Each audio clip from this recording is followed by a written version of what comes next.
Ben ritrovati con l'informazione flash di New Sicilia. Tragico incidente stradale a Terrasini nel palermitano. Denis Artemenko, un giovane di origine ucraina di 29 anni, ha perso la vita la notte scorsa in via Colarossa. Il ragazzo stava viaggiando sul lungomare Peppino Impastato quando, per cause da accertare, avrebbe perso il controllo della Hyundai sulla quale viaggiava in prossimità di una rotonda. L'auto si è schiantata contro un muro.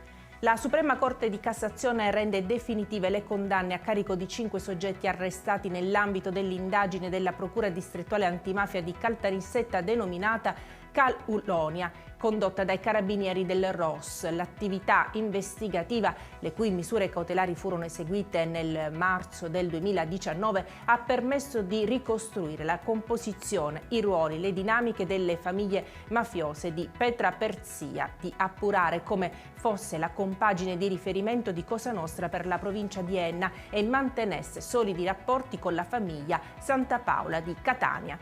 Un giovane di 22 anni, originario di Catania, è stato individuato e deferito all'autorità giudiziaria per una serie di furti avvenuti a Giarratana, nel Ragusano. L'episodio che ha scatenato le indagini risale all'11 gennaio scorso, quando la titolare di una nota salumeria ha denunciato i carabinieri della locale stazione per un furto nel suo negozio. I malviventi avevano forzato la porta d'ingresso e rubato salumi e denaro in contanti per un valore di 2.000 euro. I carabinieri della stazione di Monreale hanno portato a termine un'operazione di arresto nei confronti di un ventenne palermitano noto alle forze dell'ordine con l'accusa di tentata estorsione e detenzione illecita di sostanze stupefacenti. Intervenuti nell'abitazione di un 26enne che aveva segnalato il tentativo di intrusione da parte di ignoti, l'indagine ha rivelato che la vittima conosceva il presunto autore dell'intrusione e che in realtà il ventenne era tornato a riscuotere il pagamento di una partita di droga non pagata.